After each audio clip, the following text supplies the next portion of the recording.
Here's Eric in San Diego. I'm glad you called, sir. It's great to have you next on the program. Hello.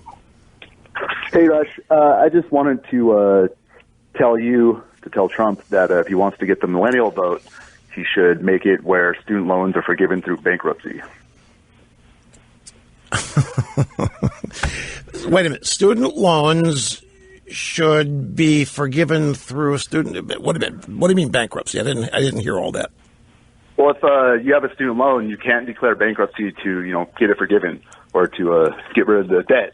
It's protected somehow. I don't know exactly how it all works, but currently, you go to school, you get this crazy debt. You get out of school, you can't get a job, and there's nothing you can do about that debt. Where if you could just declare bankruptcy to, eliminate your student debt, I think that would be it's a much more realistic approach to the free-ish tuition, I guess, to get the millennial vote. Frankly, this has been something that I have expected the Democrats to do. I predicted they would. I've been kind of fearful that was going to be a big card that they were going to play. And I wouldn't be surprised if Hillary still does it at some point if it looks like the if it looks like the millennials are abandoning the Democrat Party. Is that live? I guess Hillary's in Raleigh right now doing a speech. I guess it's a response to Trump. I don't know. Was it a scheduled speech or this hastily assembled to respond to? Scheduled speech. Well, I'm sure we are rolling on it. I don't know that we're going to have any sound bites from it today. But, this college education, I'm glad you called about this, Eric, because this is another thing. This is a big, big bugaboo of mine.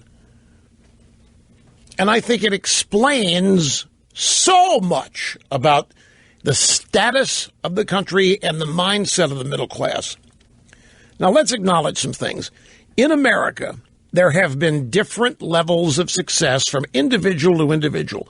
And this is one of the things that has burned socialists and leftists. It's not fair in their minds that anybody should be doing dramatically better than anybody else because nobody's really that much better. It's got to be luck, they say. It has to be connections, they say. I mean, why does Citizen X earn $1 million a year and somebody just as good, just as nice, only make $50,000. That just isn't fair. And they blame America for it. And they come in and they tell everybody it isn't fair. And they're going to equalize this. And the way they equalize it is start punishing the millionaire rather than finding ways to elevate the middle class. But for people who have not been oriented towards socialism and acknowledging these differences, it's always been boiled down to, there are no guarantees. But there is a route. There are things you can do if you want to be successful, however you define it. If your definition of success includes wealth and if it includes a high income, there are things you can do. America affords you the opportunity to try. Not guaranteed result, but America affords you the opportunity to try, where most countries don't even give you that. Most countries don't even provide the opportunity. You're born into a class, and that's how you live, and that's how you die. But in America, there's always been the promise of upward mobility, and everybody bought into it. A vast majority of people did, and it wasn't. There's always been resentment, folks. There's always been class envy to some degree, but it has never been exploited for political gain like it has been by the Democrats in the last 25 or 30 years. To the point that people doubt the genuineness and the decency of capitalism, and everybody, particularly younger you go on the demographic scale, seem to be signing up for socialism because it's more fair, equalized outcomes, and there's no reason people should have more than others is not right, and so forth. But for the people that didn't want to sign on to that, for the people that wanted to hold on to this idea that there's always a way to improve yourself, for people who wanted to raise their kids with the belief that however you define success, you can attain it in America. Well, one of the ways was a college education.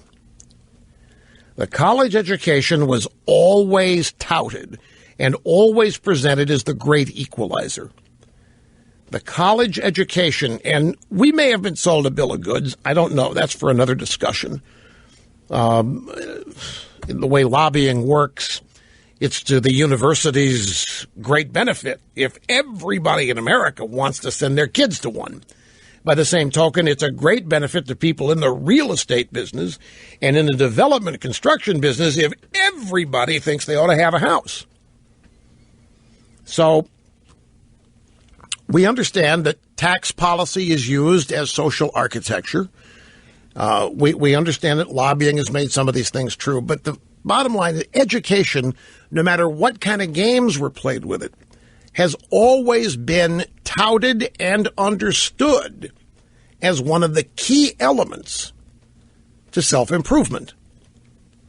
Education has always been touted, and it's true, as one of the greatest things that could happen to somebody. Being educated, getting educated, learning, acquiring knowledge for the benefit of the individual as he or she lives and grows older. There's nothing wrong with it, unless it's garbage in, then that's a whole other problem. But just in the generic sense, and the middle class bought into it. And you can trace American demographics pre-World War II, post-World War II, and you can see that there was vast upward mobility in the American middle class. It was huge. American income, when it's been charted, has always been charted in fifths or quintiles.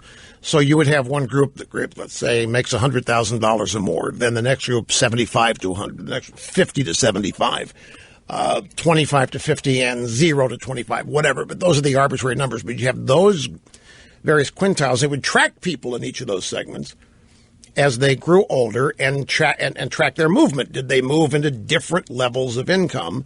And how did they do it? And they found that a college education was one of the fundamental requirements to upward mobility. And middle-class parents became obsessed with their kids going to college, no matter what it cost. They pursued scholarships. They pursued anything they could to get their kids to school. And just like healthcare, at some point, the cost of getting educated became so high that the average middle-class family could not afford it in their annual budget. They had to find supplemental assistance. It got so bad because there was never any pressure on universities to keep tuition at an affordable level, just like there's never been any pressure on healthcare. Here came the old student loan and the student loan program. And it enabled more and more people to, quote unquote, afford college. But that's not what happened. Here's the upshot of this is all of these middle-class families, and not just middle class, practically every group of Americans, however you qualify them, believed in an education and wanted it for their kids, a college education, minimum 4 years, because of what it meant. It was the root. It was the key. It was the way to achieve dreams. It was the way and the route to success. Well, what's it become? It's become shackles. The amount of debt the average graduate who has a student loan incurs after graduation, whatever economic benefit a college education was supposed to engender, has been eaten up by the debt. And who's been in charge of that? What group of people has been in charge of administering education? The establishment, the elites. They have now fixed it so that the one route that American middle-class families had for their kids to enjoy success in America has now become an albatross. And they are fully aware of it. What is the point of going to school and getting out with a debt of 6 or more figures that you're going to take the rest of your life paying off, no matter what job you get? And who is benefiting from this? Certainly not the student, not the family, not the graduates. The colleges are benefiting. The loan agencies are benefiting, which is the government now because they run the program. So there's middle-class distrust of all the best and brightest and the elites who are supposedly running things for the benefit of everybody. It just isn't working out, and that's why Trump is doing as well as he is.